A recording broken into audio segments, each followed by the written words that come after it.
Welcome back to another episode of the Weekly InSalt. My name is Wade, and I'm joined with a few other people in the room tonight, specifically Curt. I am here. Sound engineer, and literally nobody else. It's just you and me, dude. It's just me. It's weird. It feels really weird.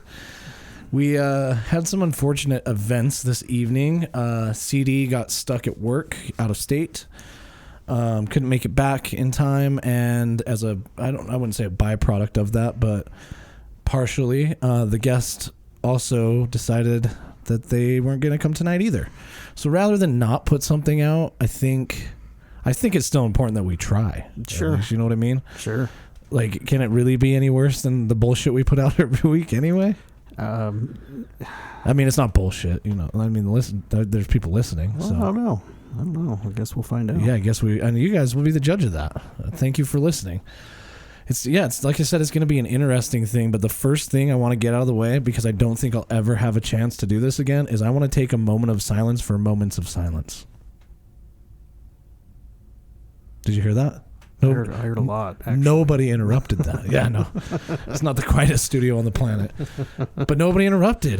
Nobody interrupted. Like, if we don't talk, the show just doesn't happen now. Yep. Which is weird. It's like I don't have to rely on a guest or CD giving me weird looks over there. I mean, you always give me weird looks, but I'm okay with that. Well, it happens.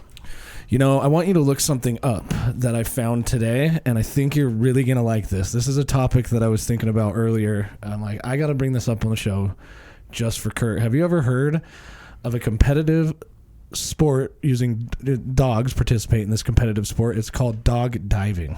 Dog diving? Yeah. What the Look this shit up, man. It's cool. Yeah, that's where they throw something in the water and the Yeah, they either throw it in the goes down and water get it. or they do like a long jump. So look up Spitfire dog diving, and you're gonna love it. I was watching this video earlier. I guess it's more like a documentary. There's a girl by the name of Sydney. She's like sophomore in high school, and she got this dog that they ended up naming Spitfire. She took it to a dog diving training class just as something to do on a weekend, and she ended up taking this dog to the top of the dog diving competition nationals, the U.S. nationals. She wins, like, I think she's 2 years in a row now, national championship, her and Spitfire. But I'd never heard anything about it, and basically, to give you a little bit of setup to you and the listeners, is that there's a dock that they basically run up to, and then there's a big pool of water at the end of this dock, and then there's a long jump competition. So they hang this toy a certain number of feet away, and they see which dog can jump the farthest and still grab the toy and land in the water. And it's crazy how seriously they take this shit. I'm talking to the level of they have the dog walk on a treadmill like every day. You know, it's got to keep its muscles in perfect shape. They take the dog after every event. They take the dog to get a full body cool down massage and stretch from a veterinarian. And then they take the dog after that to get acupuncture. Have you ever heard of a dog getting acupuncture? Holy crap. That was a long ass jump. Throw that shit up on TV. Holy shit. All right. Yeah, it's so there's a big pool of water, and the dog, they do the high jump. So that was a high jump video where the dog just tries to jump as high as possible. But it's got a slow motion video where this dog just full sends it. It almost looks funny, but the dog like really loves doing this.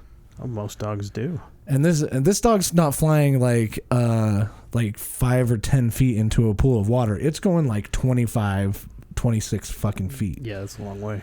Looks like a flying squirrel almost. I thought you would like that. You know, bring the doggos into it. I've seen those videos before, and they're pretty fun. What do you think about like the professional dog shows? Have you ever watched those on TV? Oh, I do. Because I've watched those a few times, and I don't get it. I'm not a huge fan of them. I just I'm like, I'll watch them for a minute and see what kind of dog is running around. I guess the reason why I don't get them so much is because I don't understand the judging criteria. I know they make them put their tails up. Like, I don't know, you're looking at their butthole. Is that like part of the judging? Like, maybe. I don't know. This dog looks like it takes really big shits. Maybe. So B- on the butthole or something. I don't know. I'm sure we could find that out. I don't know. What are the judging criteria for? I'm sure that they judge like they do the like fur quality, the agility. Yeah. Agility shows are fun to watch. Those are crazy. Yeah. I wonder how you train a dog to. I guess just time, right? Yeah, time and technique. Take forever. Can you imagine that? You have a dog, you just go out in the backyard like for 3 solid hours teaching it to do the weave. The weave. They go between the two, the the slalom. The slalom, yeah, that's what it. Yeah. I don't know. The weave was not the right term for that. Yeah, but I had never even known that dog diving existed, and then apparently it's picking up a lot of steam. Like there's over 1,000 dogs that participated in the nationals last year. 1,000, and they're all different categories, right? You can't just have.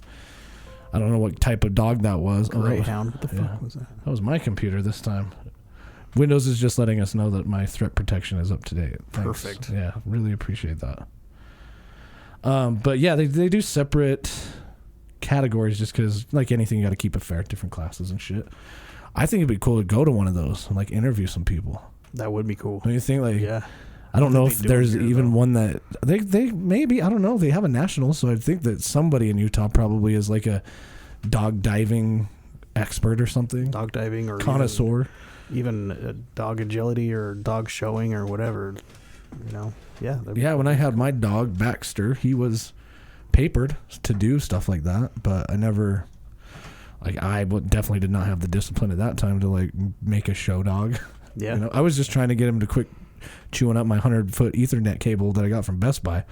Oh shit! I returned that shit too. Oh, yeah. Okay. No, he chewed it up, and then I was like, it's 100 feet. So I just put where he chewed up in the middle of it, and then just re-rolled it. Best Buy. Yeah, it was back. It made it cost 3 times more. Well, this was back when that's where you went, but you're not wrong. I remember it being like $80. Yeah, for like 100-foot Ethernet cable. So when I left for 10 minutes and came back, and he had chewed through that, and I was like, "There's no way I'm not taking this back." Yeah. So I give Ethernet cables out for Halloween.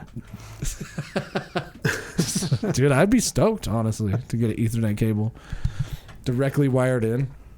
One thing, speaking of Ethernet cables, that I did this week is I got rid of Comcast. Good job. Yeah, finally did it. Fuck those guys. They came in and tore my yard up, put in the little wire. Who's they? Somebody affiliated with Google, but I'll tell you what, it's not like the guy from Google came out and did it. Yeah. It's definitely a privately contracted company. Everyone probably knows what you're talking about, but yeah. And they came... yeah. They came back today, too, to do something. They didn't even knock on my door. They were just out. I just heard people out front. I thought it was my meth head neighbors, but it was actually the people coming to finish whatever they didn't finish yesterday. Well, but, good. I think that Google's the way to go. They said they had already in Sandy like a 70-80% market penetration against Comcast. Yeah, there are plenty of other competitors out there, depending on where you live. I mean, you do have to be in a Google fiber area to take advantage of that. Otherwise... There's other carriers and competitors, CenturyLink and Comcast. They all have their own. Yeah. Utopia isn't a provider, though. True. They are just a transport. But there are like 12 to 13 providers that operate over Utopia. Do you have Utopia, right? I do have Utopia combined with my own service that I work for. Yeah. So that's the provider is your company you work for? Correct. Yeah. Okay. Correct. But there's other providers like X Mission. Oh, yeah. I remember them. I used to, I remember that they were local, and I really liked X96 when I had X Mission, because I'm like, oh, it's X Mission, man. Yeah, X Mission. Had that trendy thing going on for a while. No, I mean, and most of them are decent providers, but there are a few shit ones, so choose wisely. Yeah, Comcast. If you want some recommendations, let me know. Yeah, Comcast is... I haven't had many problems with them. Every now and then, I'll have an outage on my cable or my internet or something, or both, and that's understandable. I get it. You've got to do routine maintenance on your shit anyway. Or, I don't know, the guy next door just had a ditch witch that he didn't call the cable company first to see where the line was. He's like, whoops. Oh, yeah, that happens all the time, every day. I'm sure it happens with road construction and stuff. Just, oh, shit, we didn't know that was there. But they call them North American fiber-eating backhoes. Yeah, fiber's very fragile because it's a little tiny piece of glass. It's a strand of glass. It's thinner than your hair, right? Yeah. And so you can't make a 90-degree bend with you a fiber cable. You can. I mean, not like 90, but it can do a pretty sharp angle. Yeah, okay. I thought you could. It'll do a pretty sharp curve. Okay. You can get them. Like you look at my headphone cord here, you could do that with it. Okay, that's not a super sharp curve. He's doing you're doing a little loop, like you tie your shoe. Yeah, but yeah, you can do that with it and be fine. Yeah, fiber's the future. I mean, there's probably tons of people. Actually, if you're probably on a cell phone listening to this right now, the chances are that wherever the tower's at, it's going over fiber. Yeah, absolutely. Yeah, absolutely. The infrastructure is just headed that way. Which is cool, Speaking of technology, man. The technology for fiber is just going to rapidly expand. Yeah, one thing they did explain, I'll do my best, because I know you and I are both technical people. We work in that industry, kind of. When you get a provider like Comcast over cable, right, they have a cable running to your house, but then your whole neighborhood has a switch. So all of the houses in that neighborhood or in a certain number of houses all go back to this one spot.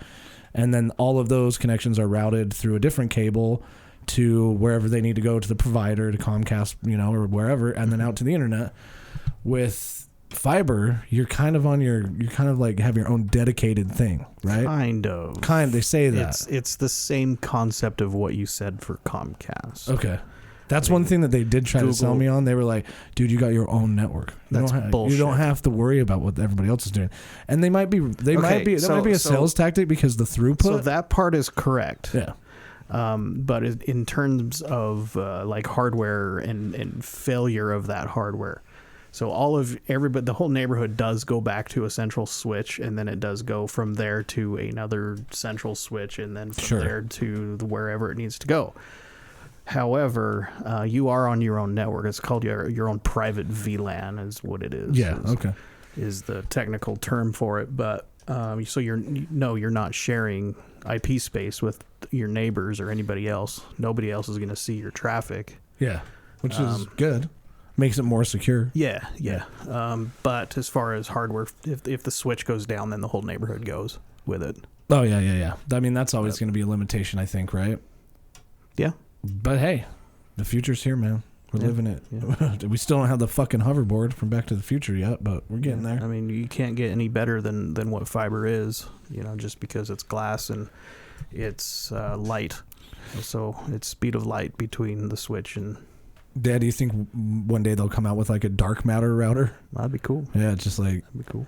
It just bends time to get your downloaded porn video to you. Like, I'm bending time to see Anal Bandits 3. Creates mini black holes. That's the side effect that we have to dispose of, is these mini black holes. So they're just out in the west desert of Utah. Utah signs the black hole disposal deal, and it's just like part of the Dugway Proving Grounds is just gone. Yeah. Technology, though, is crazy. I know that I'm sure people listening have heard of it, ChatGPT. We haven't really had a chance to talk about it on the show. What does GPT stand for? I have no fucking idea. I don't know either. Should we try and look it up? Yeah, check that out. If you don't know what it is, I'm sure you've seen. We were literally just at the bar watching Fox 13 News, and they had a whole segment on ChatGPT. And what it is a... Looks like this is not the only question that's been asked on Google. I'm sure. It's basically it's an AI that they've programmed. OpenAI has programmed to be very personable, so you can ask it questions like a human being. I can ask it to explain quantum computing like I'm a 5-year-old, and it will know what I mean, and it will explain it using 5-year-old terms. And it does a pretty good job. It's experimental right now. But the thing that it's making news for is the fact that I can say, write me a podcast bit about Elon Musk. And it will write. I mean, I can type it in right now. Do it. Type it up. Okay. A podcast bit about Elon Musk. So you can sign up for it at chat.openai.com. It's very busy right now, so sometimes it won't let you do it.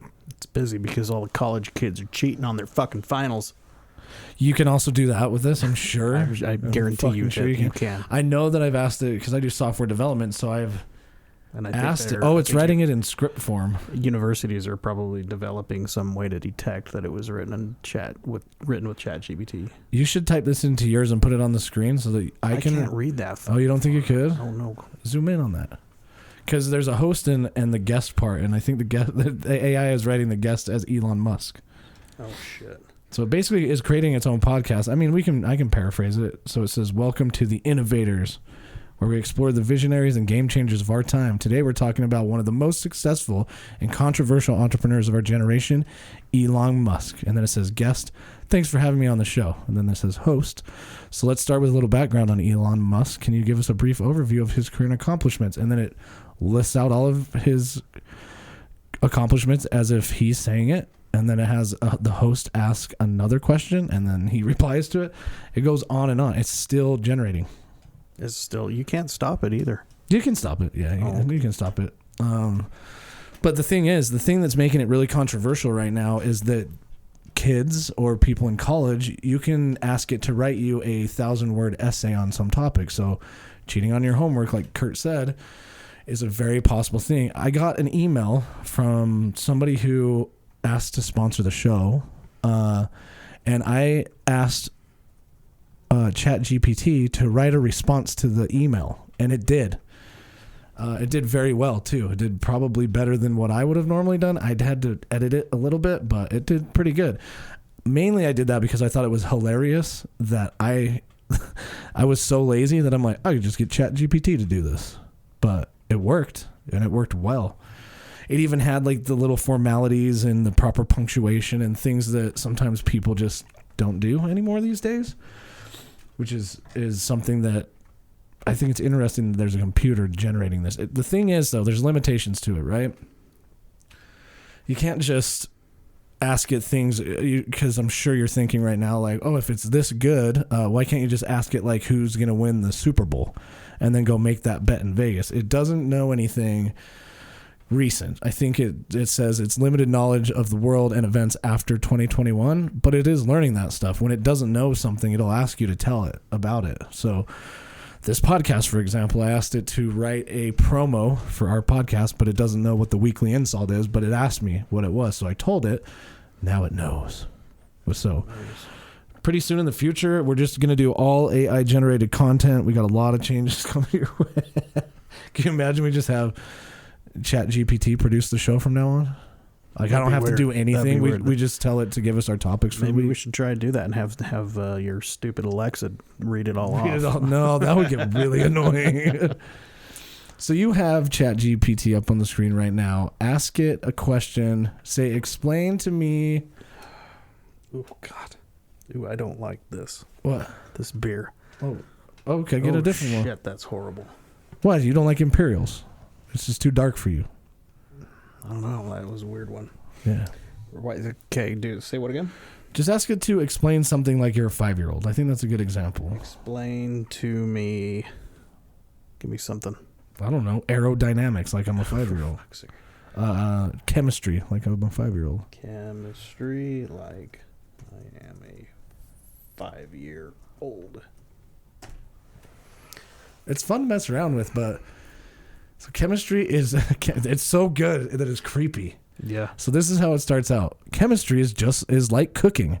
Just like how you mix different ingredients together to make yummy food, in chemistry we mix different things together to make new things, like baking soda and vinegar to make a bubbly reaction. That's chemistry.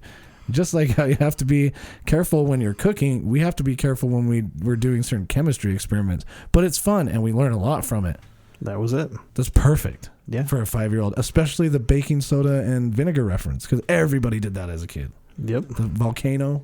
That's got to be the first science experiment you learn as a kid, other than like a lot of lessons about gravity before that. And if you don't like how this outputted, you can regenerate it to make it say something else. Yeah, you can just regenerate the same response, and it knows what you've asked it before and what it replied with, so it can alter what its response is. And then you record this, so you copy this out, and then you regenerate it, copy it, regenerate it, copy it. And then you read them all and then combine all of it into something that makes more sense. And you turn that into your college professor. Yeah, exactly. And that's where it gets creepy. I think that there's been a few news outlets already that have been busted by people who work with OpenAI.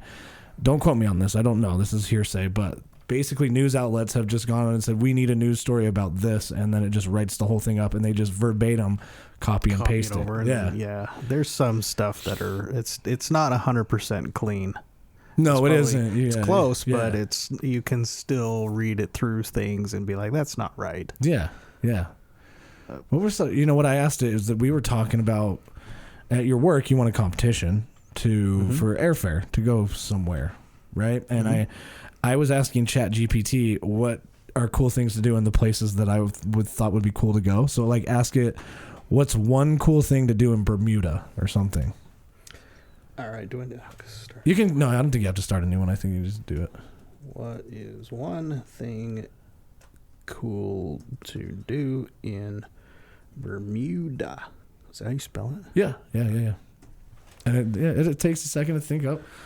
One cool thing to do in Bermuda is to visit the Crystal Caves, a natural limestone cave system that features crystal clear blue water and impressive stalactites and stalagmites. Visitors can take guided tours of the caves and even go snorkeling in the underground pools. That's bitching. That'd be sick. That would be sick. Put that on the list. All right.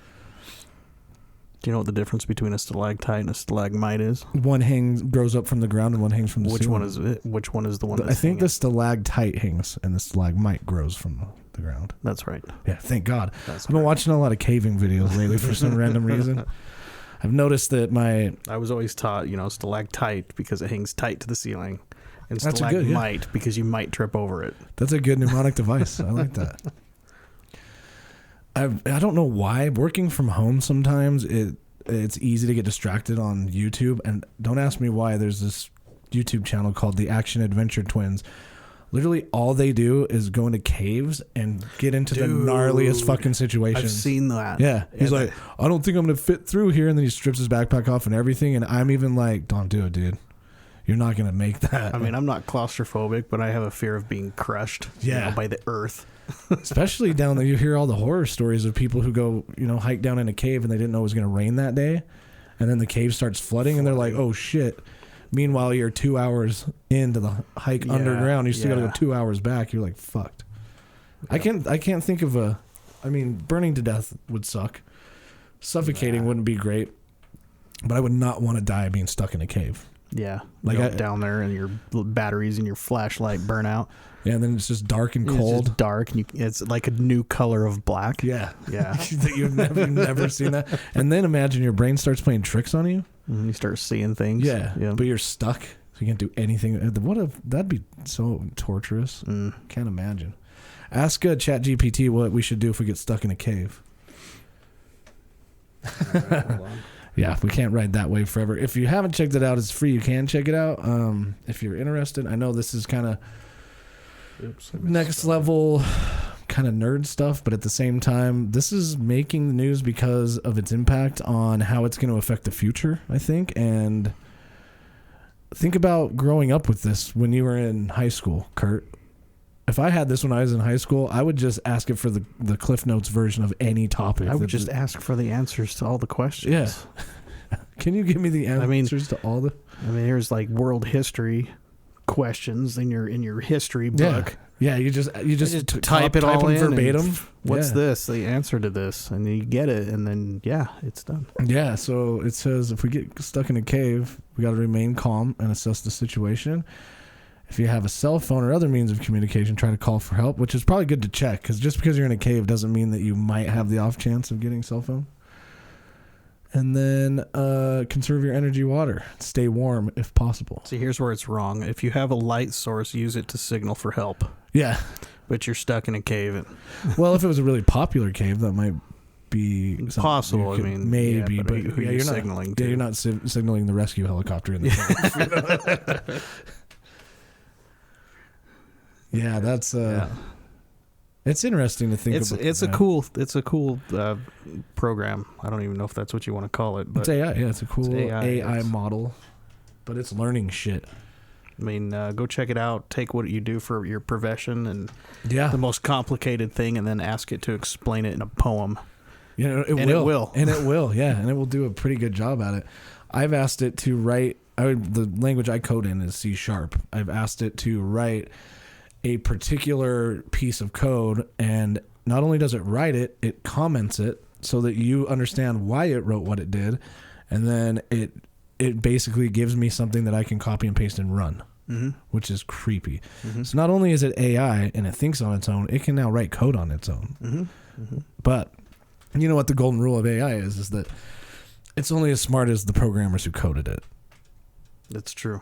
Until it can code itself. I feel like it just does Google searches and gets all of its information. I think it up there. I think it probably does. I think that's a lot of the model training is just look at everything that's available on the internet and then make your best judgment call. And if anybody's read into AI, the way it works is all of the information it gathers is given a rank.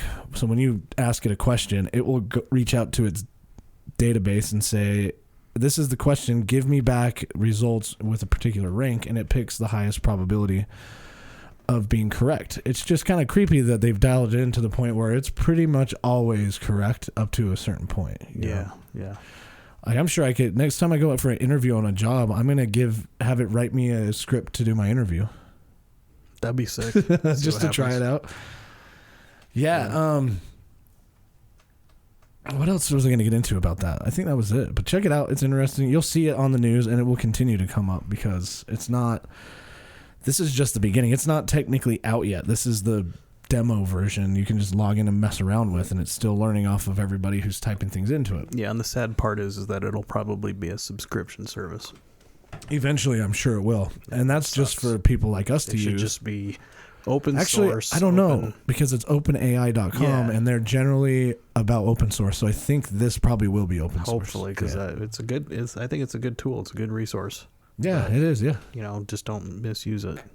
Don't be a lazy piece of shit. People will do that anyway. Of course they will, but that'll be that'll be like a weird regret of some 12-year-old now. Like when they're 38, my age, they're like, man, I wish instead of like not paying attention in science and using Chat GPT to figure out all my chemical equations, I wish I would have just learned it. Yeah, they'll regret it like way later in life. That's exactly what's gonna happen. Shit, I don't even know what the periodic table abbreviation for iron is. I should have fucking paid attention. But that's not even it. Like along the lines of technology, Boston Dynamics just released a new video of their robot. Have you seen that? Mm-hmm. Where it lifts up a board, drops the board, is able to walk across the board, and then carry a bag upstairs, and then jump without falling over, and then do like a... Yeah, I saw that video, but that was creepy what as the shit. Fuck? And they're like, we're designing this in all walks of life. Like, you can use this in a mine. And it's like, no, you're developing that shit to kill people. Yeah, this is a military application. This is ChatGPT combined with Boston Dynamics is Skynet. Yeah, Boston Dynamics is going to be our overrulers or whatever, overseers. Yeah, Skynet. It's cool. I think that it's natural to want to progress robotic technology, but we're gonna build like 100 of them, and then the 100 is gonna start building an army. It'd be like, what's that movie with Will Smith, I Am Legend? Yeah, no, maybe, I don't know. I don't know. Look at it. No, it was the iRobot. iRobot, yeah. Yeah, that was weird. And of course, they probably already programmed in the evil red light that every robot has in every movie. As soon as it turns evil, a red light appears somewhere on the robot. It would have to. Yeah. Yeah, this is a default of that, and then but then they would figure out how to turn it off or keep it green or whatever it is. Yeah. I think we can take a break. We're pretty much there. Thanks for sticking with us. If you're still here, we will be right back after a short moment of pause.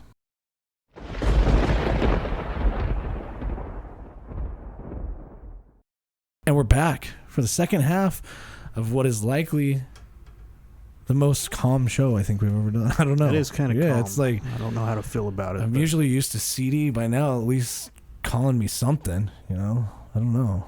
Or at least like talking about how he doesn't want to bring up politics and then does anyway. Right. Yeah. It's just different vibe. And then no guest is weird. I usually rely a lot on the guests to carry the conversation, because usually what they have to say prompts a question for me, Yeah. And that's one thing that we don't have today. That we still have plenty of stuff to get into, but first, We got to thank Salt Flats. Salt Flats Brewing Company. They've sponsored the podcast for a long time. You guys, if you listen, you know that. If you don't, now you do. I'm drinking the Baja right now. It's delicious, as always. You have the Imperial Pilsner, which... I do. I have the Top Gear Imperial Pilsner, which I kind of don't like. Yeah, that's okay. I mean, that's why we can have opinions. You know, we're all snowflakes. I'll give you a participation trophy after the show. Okay. Just... it wasn't what I expected from an Imperial Pilsner, but I don't get a chance to drink those very often. I like Imperial IPAs, but it seems like the higher Imperial, basically you're getting higher alcohol content, but it's also using a lot more ingredients. They tend to be a little more bitter, I think, depending on how you brew them. And I'm not a beer expert by any means. If you want to talk to the experts, go down to 2020 West Industrial Circle. That's where the brewery is. You can go down there and try everything. They don't just have beer, though. They've got craft cocktails, award-winning craft cocktails, award-winning spirits. You can find the spirits at the liquor store, everything else at the gas station. And I have a list, I think, well, since CD's not here, I can't have them pass me the list, but talk to them, too, because they can give you a list of what pairs good, what food pairs good with their beer. And it's kind of interesting to read. Might give you some new ideas for cooking. But thank you, Salt Flats, and thank you guys for listening. Another recent change that I've made in my life, Curt, which for a long time I hated this company, and I didn't get why people thought it was so cool. I thought it was like a big family kind of Mormon thing that people did, but I got a Costco membership, man. So did I. Yeah, you got one too. I didn't know what to think. I know that, you know, they've got like, you can buy 2 dozen eggs instead of just 1 dozen eggs, which you can do at the grocery store, but you'll get a better deal at Costco, right? You will per, you know, however many you're getting, but, you know, 2 dozen eggs is for one guy is a little overkill. But what I noticed was if I buy them from the grocery store, I barely get through a dozen before they say they're bad. Eggs is a bad example because they usually don't go bad, but when the date is passed, because there's an easy way to check that. But I noticed that if I buy them from Costco, they don't expire for like an entire month, which is pretty easy because I can hard boil some or soft boil some, or you eat a couple for breakfast. A month is like plenty of time to eat 2 dozen eggs. Yeah. Unless I just eat a lot of eggs. You know that huge thing of grapes we bought, or that I bought? Yeah. Yeah, I ate the whole damn thing. It's already gone? It's already gone. Oh, shit. Hey, that's a healthy thing, though. I mean, probably a lot of sugar. Yeah, probably. How many? Google that. How many grams of sugar? No. Oh, okay. Oh, that reminded me of the Bert Kreischer and Tom Segura episode where they found out that Bert Kreischer starts his day off with 64 ounces of Kool-Aid. Oh, fuck. He's always trying to drink 2 or 3 of them, too. Nobody needs to drink 1.5 gallons of Kool-Aid. Yeah, nobody needs to drink 1.5 gallons or a gallon of milk a day. That's true. You did that. You did that. I've yeah. done that a few times, and which was crazy. That because when you said that, I was like, I just want to know how many calories are in a gallon of milk. Mm-hmm. And I think it was like 2,400, which is, I didn't think it was going to be that much. Yeah. But that's like already exceeding the daily recommended value, which is variable depending on the person. But then you think about it, it's like, huh. But you literally drink milk like I drink water. Yeah. I just love water. I'm trying to switch. Yeah, you've been doing good. I'm trying to switch to water. But the last gallon of milk I bought, I'm like, I'm gonna make this last. No. It didn't make it. I have things like that too, though. The pomegranate juice, I'll drink. Like, I don't know, I just like the taste of it. I can drink a ton of it. Eventually, it gets pretty bitter, and I stop. But the only reason why I stopped chugging it is because it's cold. Oh yeah, just because you're getting a brain freeze. Yeah, that's crazy. That's the same thing I do with water. But Costco, I've been slowly figuring Costco out, and I'm sure there's people listening like, dude, I knew this years ago. I just didn't do it because I'm a single person living by myself, so I don't need, 4 gallons of cooking oil. No, there's no reason why I need that. But then I realized that it's great for the pantry, and their frozen section is really good. Like, an example would be, well, like buying the 2-pack of big jars of Alfredo sauce. Yeah. That's not going to go bad for a while. No, and you don't have to put it in the fridge until you open it anyway. Yeah, you'll open one and you'll use it. Yeah. You'll use it throughout the month and it'll still be fine. I always like to make pasta, so I bought spaghetti when we went last time, spaghetti noodles. And you bought a fuckload of it. It came with, normally I'd pick up one of those packages at the grocery store. It came with 8 of them. So now I've got to find a place to store the rest of them, but I know I'll use it. Eventually I'll use that. Same thing with toilet paper or paper towels. You're going to use it eventually. Yeah. It makes sense. The other thing that I find weird about Costco is once you go into Costco, everybody assumes that you've been there a million fucking times. Mm-hmm. The first day I went to Costco, I was actually nervous because I felt like I held up my card to the dude. He's like, dude, I know. Yeah, you had your card in your hand. You don't have to show it to me. And I'm like, ugh, okay. I don't know how it fucking works here. I went through and I'm like, well, I'll just use my Amex card today. And she's like, which card did you scan? Like, Amex. She's like, we only take Visa. Like, I've never fucking been here before. Mm-hmm. So it felt like really, and the whole checkout process is weird because they don't bag things. Yeah, they just throw it right back in your cart. Right back in your cart. And then sometimes somebody's there to help you. Other times there isn't somebody there. So it's just weird that when you go there for the first time, everybody just assumes you know what you're doing. Wow. Which at any other grocery store, you don't have to deal with that because I know how other grocery stores work. Costco's an anomaly. Yeah, and I've been to Costco several times, even a long time ago. I have too, but having my membership now, I just felt like, oh shit, I better be on point. Yeah. But I don't like the fact that they just throw everything back in the cart because, well, maybe they just didn't have any boxes available. But maybe. Because usually they just use boxes and load your shit up in that, but they didn't have anything. I'm enjoying it, man. I'm like carrying an armload of groceries, of food and shit through my garage and drop the bacon and I'm like, fuck, it should be in something. Yeah. So I'm just going to bring a bunch of 5-gallon buckets next time. You did talk about this, like the Home Depot buckets. Like, let's do this, and it's you shopping at Costco. And I'll just throw everything in the buckets while I'm wheeling around, and when I get to the check stand, you just dump the bucket out on the. Some of the shit that you buy there is so big. I don't think the smallest size would fit in the 5-gallon bucket, though. You're probably right. Some boxes and stuff that they sell. Yeah, you're probably right. You probably just get some bins or something. I don't know. I'll just figure something out because. Yeah, and I do appreciate the food court. I still haven't bought anything from the food court yet. Yes, you have. No, I mean not since I've had my membership. I've had things from the food court, but I always think like hot dogs, man. Maybe I'll get a hot dog or a slice of pizza when I'm at the register. But I'm just so ready to leave that I don't even think about it. When our office was located in Draper, we would go to Costco just for lunch. Just for lunch, yeah, and get a couple slices of pizza and a couple of hot dogs, and you go back to the office and slam that in your face, and then call out sick for the rest of the day. It's not bad. I think the food's okay. I think it's okay food, but it's not like I'm gonna go shop at Costco and be excited for the pizza. It's not terrible. I just bought a bunch of shit that I could go home and cook. Sure, but that's why it's there. That's true. I do like $1.50 hot dogs and a soda. Yeah, that's right. And they made it very clear they're not going to raise that price, which is. And they're not bad. What I did notice is they got rid of the Polish sausage. Oh, okay. So that was the compromise. No more Polish sausage, so we can afford the hot dog. You get an all beef hot dog and a soda for $1.50, but that Polish sausage is gone. But what I do recommend is the raspberry sundae. For Costco. Just barely getting a Costco membership, you know a shitload about Costco. I do. Yeah. That raspberry sundae is fantastic. Yeah, it's not like McDonald's where their fucking ice cream machine's broken all the time. That shit's terrible. Yeah, it's you try that and you'll be like, this. I can't believe that I've never had this before. Yeah, you look at it, you're standing there at that stupid Costco menu, looking at it, raspberry sundae, chicken bake, hot dog pizza, and you always go with the hot dog. Yeah, I don't know. No, get the fucking sundae. Yeah, it's so good. What other weird things are on the Costco? They have some weird ice. I'm gonna look it up. Yeah, look it up. But there's some purple ice slushy that they sell that's not as good. It's like an off-brand freeze that you get from an off-brand Slurpee or something. It's kind of weird, but it's the sundae. Food court and menu price. Oh, this is fastfood.com. Fastfoodmenuprice.com. So this, I don't know. All beef hot dog are Polish, so we know we're looking at something that's outdated immediately. Yeah, at least I didn't see the Polish sausage last time I looked at the menu. Let's just go to CostcoHotDog.com. It's got its own website.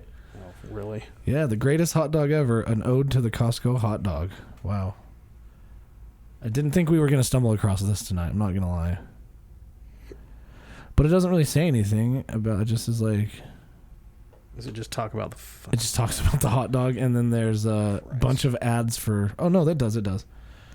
So, all beef hot dog, $1.50, of course. Kirkland's signature quarter pound hot dog. The chicken bacon is like $2.90. Let's look at. Oh, here's a whole picture of a menu right here. Oh yeah, you've got it. Yeah. Let's see if I remember there just being some random shit when we went to Costco in California. Like, why is that on Costco's food court menu? I can't get that image any bigger, but Oh yeah. Yeah, you don't have the sausage in there. But let me see if I can move this. A hand-packed quart of ice cream to go, or gelato to go, for $4.99. Oh yeah, the sweets, the Very Berry Sundae. Yeah, Very Berry Sundae at $1.65. That's a steal. Well, this must be in a different geographical area, but yeah, they've got the churro up there for $1.49. But what I have been really impressed with Costco about is that the stuff that they do pick to put in Costco is pretty good quality, especially in the freezer section. I really haven't had anything like a frozen ravioli or a refrigerated ravioli or some sort of thing that's been bad quality. Mm-hmm. I'm sure they exist. I'm not trying to say that everything they have is good, but sometimes you come across those good deals. Is this just us getting old? Yes. Oh, Yes, okay. Yeah. Now we're like, we're couponing. We're all just excited about the fucking Costco menu. One thing that I think you did tell me is that the Costco hot dog had sweet relish. Well, it's a side thing. Okay, but they don't have dill relish? The sweet relish is like a... No, I'm pretty sure it's sweet. But they do, because I never get it because it's terrible. Yeah. I always do the onions and the mayonnaise, and then I end up butt pissing that shit out. I'd actually like to extend an offer to the listeners. If you're a lover of sweet relish, come on the show. Send us an email. We'd like to debate with you about that. Yeah. Contact at weeklyInSalt.com, and we'll have you on the show, because I truly think that whoever invented sweet relish is a crazy person. Mm-hmm. What would you put it on besides a hot dog, which it's not even good on? You're ruining the flavor of the hot dog. Maybe like a super salty, it's like putting juicy, ketchup on bacon anything. hamburger type thing where you're just drowning in salt, and then the relish is like kind of a relief from that. Careful, you can punch the shit out of your laptop. Yeah, it's like putting ketchup on anything. Yeah, you're right. Enough about Costco, though. I think we've kicked that horse enough. All right. One thing we were just talking about on break is, I don't know if any listeners, I'm sure some of you know what Reddit is. It's basically just a forum where people can get on there. You can talk about anything. And there happens to be a Salt Lake City subreddit. And it made me laugh because we've talked on the show a few times, especially with CD, that on Facebook, people will just post random things on their timeline. Like, did anybody hear that noise at 4th South and 3rd West? And it's like, what? Yeah. They'll post that on Reddit? They'll post it on Facebook and do shit like that. But they'll post stuff like that on Salt Lake. Sometimes it's good. Like the first one is visiting for a few days. So it's somebody who's not from here posting on the subreddit asking for advice. Where should I go? What should I see? I think that's cool. That's what the subreddit should be used for. But then you get down, you keep scrolling down it, and it's just like things you should just look for on Google. But I guess like maybe common sense. Maybe knowledge. they think they're gonna get a better answer because it's the Salt Lake subreddit, so we all live here, or we're all subscribed to the Reddit for some reason. One of them is a place to buy a really nice men's leather wallet. Like that seems like a Google question, or like you should know where to go. You kind of poke around, and even then, don't you think the internet's probably got more options? Yeah, I bet. In Salt Lake, but then I guess you can't feel it. Yeah. You can't get a good judge of the quality. You need to go to a store and do some feeling around. Let's see what the first comment was. Duluth Trading Company. There you have it. There you go. I answered it on the show. One of them is, how do I get rid of my car? Sell it. Yeah. Leave it on the freeway. Make sure the keys and the title are in it. Or it'll be gone. All of anybody who lives in Salt Lake knows 877 Cars for Kids, because you can't get the goddamn jingle out of your head no matter what time of year it is. Yeah, there's plenty of websites that you could just list your car on and sell the stupid thing. Yeah, the first option was scrap it, which is basically what you're doing.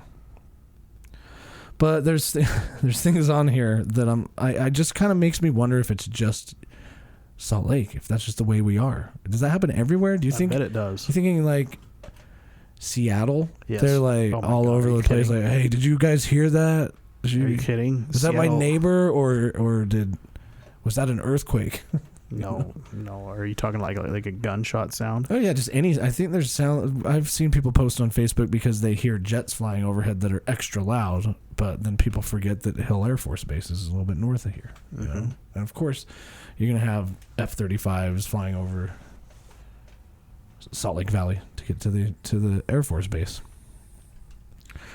That was pretty much as far as I had planned for that bit. But if you want to check it out, go look. I think there's a few things on there worth laughing about, which is Intermountain Healthcare's new logo looks like it's an old educational video logo from like the 1990s. It's like they purposefully made it look like it was on VHS. That's weird. Really? That's Intermountain Healthcare's new logo? Yeah, they're changing. This is without color. The color makes it worse. The color makes bullshit. It has color in it. It basically looks like an I and an H, but the I, it's all connected like cursive kind of. It's funny. There are some things that are located in Salt Lake. One thing I did learn on the Salt Lake subreddit, have you heard about this whale? No. There's this, it's a thing on the Reddit where they say, all hail the whale. So in downtown Salt Lake, I'll have to look it up because since we're doing local shit, I can't make assumptions.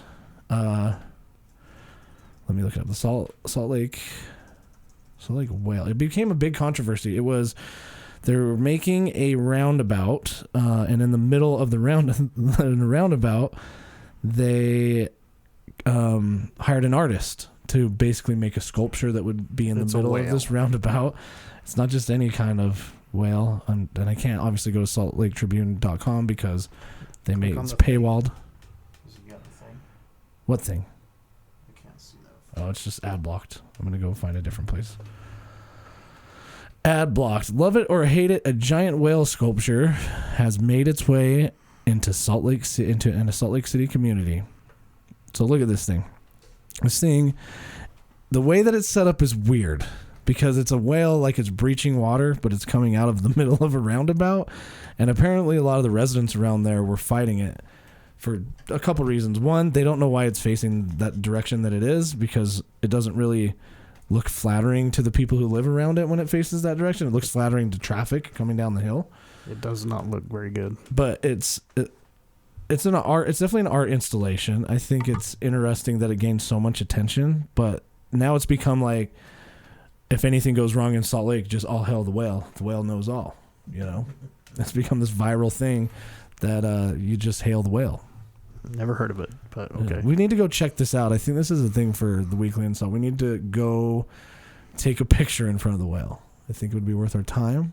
I think we could give an offering to the whale while we're there. Okay. We'll leave it like a couple of leftover Krispies from the bottom of a McDonald's fry thing. Okay. Something. I don't know. Yep. I don't know. So they commissioned an artist to create the work that was in there. Let me read some of I'm skimming over the article right now, but a girl named Paula Fowler lives less than a block away. She was a fan of the art. She was a fan of the short bearded creatures with pointy hat. Okay. She's like, I thought it was a community offering. There are people who volunteered gnomes from all over their gardens. I love little signs, so I guess they're making fun of it. She's determined to like the whale and says she's already warming up to it. But then there's other people that are like, I don't see why we need the whale there. Like, what does the whale have to do with Salt Lake? Nothing. It's kind of weird. I mean, if I was a resident of that area and I had to pull out of my driveway and look at that fucking thing, I'd be kind of mad. I think a lot of people were judging it because we're completely landlocked. Like, there's no ocean or beach in Utah, so there's not a whale within thousands of miles of here. No, there's not. Yeah, but hey, we've got one now. But even if you're in California or wherever, are you gonna see a whale? No, but at least I know there's a whale in that water somewhere. Sure, you know, that's cool. I think it was a throwback. Reading the article that I read before, the idea was kind of to remember the past of what like the Great Salt Lake used to be. Obviously, it used to be an ocean because it's so salty, or at least attached to the ocean. So at some point, there were whales here. I guess that's the thought. I don't know. What do you guys think of the whale? You're listening to this to me ramble on about it, but I don't know. I need to go see it for myself before I can pass judgment. It might be way more cool in person than it looks in that picture because that picture is horrible. Where is it at? It is at, let's see. 9th and 9th. Oh, really? Yeah. Okay, that makes a lot of sense now. Yeah. That makes a lot of sense now. It doesn't say 9th East or 9th West, but 9th and 9th. 9th South, 9th East and 9th South. Yeah, I believe so. That's a really popular area now. So I guess it would make sense that people are divided. Yeah, that makes a lot more sense. I'm thinking like there's just some roundabout in the middle of a residential neighborhood, and there's a whale poking out of the ground. Yeah, the piece came with a fierce neighborhood debate. Before the whale, the community members had decorated the roundabout with gnomes. Many residents chose a side, Team Gnome or Team Whale. That's such a Utah thing to do. Boy. Team Gnome or Team Whale, Curt? I can't say either one. I just let it happen. I'm Team Gnome, for sure. Yeah. I think. That's just way more creepy and interesting anyway. Yeah, I would be interested to see what other people think. Send us a message or something. Or maybe we'll just set up a day you guys can go to the whale with us. That'd be cool. Yeah. Aside from that, I think that's all the local shit I pretty much had Maybe this we can week. rent a party bus or something. Party bus to the whale? Yeah. I'm down. I guess we're getting there. We've got, a little bit of time left. One thing that I did want to touch on, which we don't do very often, is I want to talk about us, the podcast. And first of all, I want to thank you guys for listening to us. I can't say who yet, but we did have a few people reach out to sponsor the podcast, which is a good thing. And these are legitimate companies that you've heard of on other types of social media and things like that. I'm super excited about it. We're working on coming up with a way to obviously not make our show an entire ad. So there's details we're going to work out. And also, we would love to use money like that to improve the quality of content that we bring to you, you know? Indeed. And it helps a lot to have a sponsor behind you that believes in you, like Salt Flats, you know? They've helped us a lot in the beginning. We haven't done any food competition since Ches has left, and I think it's probably worth addressing finally. Mm-hmm. We need to get back to it. And I know we talked about the funeral potato thing. That will happen. We're definitely going to have a funeral potato challenge. That other podcast, what was it called? I think it's This Is the Place. Yeah. Yes. Makes sense. Yeah, I believe so. If I'm wrong, I apologize. But it'll happen. It's just we need to get you guys on the show, and we'll talk about it because we already know we've got a better recipe than you do. It's just the way it works, you know? Yeah. We're going to win, you're going to lose. Yeah, but and until we lose. Part of the process of you guys losing is we got to get you in the studio. And yeah. Talk. But I kind of feel like I got gypped out of my food challenge. So now what do we do? I've thought about it. What do we do? Because it was me and Ches, you know, Ches and I. We were supposed to do this taco soup battle. Well, I think was it no, it wasn't taco. What did I say it was? It was what? I don't remember now. Teriyaki. Chicken teriyaki. Yes, I would have won anyway. Ches, I'm just kidding. You haven't cooked me yours yet. I've cooked you mine, so I don't know. Maybe I would have. Well, I think because CD and I have already duked it out, then it should be either CD and you or me and you. What if I put myself up against a professional chef? Okay. You think that would be interesting? Could be interesting. We know a couple, but I get to choose the dish because they have the upper hand for cooking for sure. So I can throw the curveball in by picking something that they don't cook very often, maybe. Yeah. And then see if I can just out-practice them, I guess, in the little time I have to get good at it. I don't know. Either way, that's something that we are still going to do. I know a lot of people have asked me about that.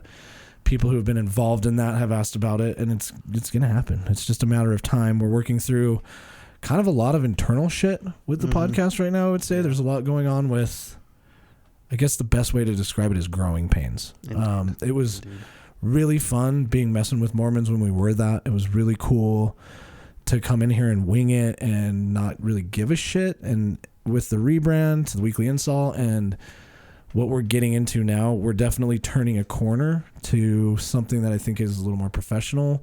Still the same show. I'm not going to script anything. I don't like listening to scripted podcasts. It sounds dull. You know, it just sounds like they've written the script and they're just going to stick to it. I don't like that. I like it sometimes when, you know, Ches laughs so hard that he passes out live on the air. I love that shit. And I'd love to keep getting that type of content. As long as he's okay. I mean, if he dies in the studio, that's a liability for me. I don't want anything to do with that. Yeah. But we are constantly, I'm constantly thinking, and the team is constantly thinking of ways that we can do better. And the reality is I think a lot of times I get asked, oh yeah, everybody has a podcast. I mean, not everybody has a podcast that's gone 254 episodes, which is crazy to think of. Mm-hmm. But we are dedicated, and I'm always trying to think of ways to take it to the next level. But the only reason at the end of the day that we're here is because of you guys. And if you don't listen, then we don't really... I mean, I'd still probably do it anyway because I think it's fun. Sure. But thank you for doing that because it allows us to think about the bigger picture and think about different things we can do. I know we have an event that we're thinking about. We've been in the works planning it for a while, and that does involve... salt flats. I think I can say that. I don't think I'll get in trouble for that. I hope not. If I do, Nate call me and yell at me or whatever. But it's going to be something where you can come hang out for a little bit with us and ask us questions, talk with us, do whatever you want. And I think that's kind of overdue because I think a lot of people have wanted to at least have an excuse to either debate CD on some topics. He's gotten a lot of feedback on things he said, I know, that they're like, no, you don't know what you're talking about. Or I get the same thing. That's why we have, somebody who can Google things. But a lot of changes will be coming up, and if they're not good changes, then it's up to you to let us know. Because at the end of the day, we don't have much without you, and we want your feedback and your honest opinion on how things are going from about everybody. I mean, if you have a complaint about somebody, voice that for sure. Because I take it pretty seriously to put out good content and try at least to make it entertaining. And maybe, I don't know, maybe this episode is one of those that's not. Maybe not. Maybe you didn't like this one. Sorry for that. If you didn't like it, you're probably not listening to this. So, well, somebody else who's listening, tell that guy that didn't listen he missed out. I'm sorry. But just want to let you know that we are continuing to push things forward. We try to. There's a lot of organization and logistics and scheduling and tying up loose ends. Just like tonight's a really good example of that. We had an entire show planned. CD got stuck in Montana, and the guests didn't want to come tonight without the whole experience, so here we are. Yep. But we're going to roll with the punches. We'll keep doing the show. We hope that you listen. We really appreciate it. And I can speak on behalf of everybody. I don't think Larry doing social media, Curt, you running the soundboard, CD as a co-host. I think I speak for everybody when I say we appreciate that you give us the opportunity to do this. And we'll keep doing it as long as you keep listening. Indeed. Yeah. Again, thank you so much. Little bit of a different show, maybe a little bit more chill, maybe a little bit more nerdy, maybe a little more in depth. I don't know. You guys be the judge. But this has been another episode of the Weekly InSalt. Thanks for listening. Dude, honestly, I was kind of worried we wouldn't even be able to go an hour. We could probably go another 3 hours on just Costco. Probably.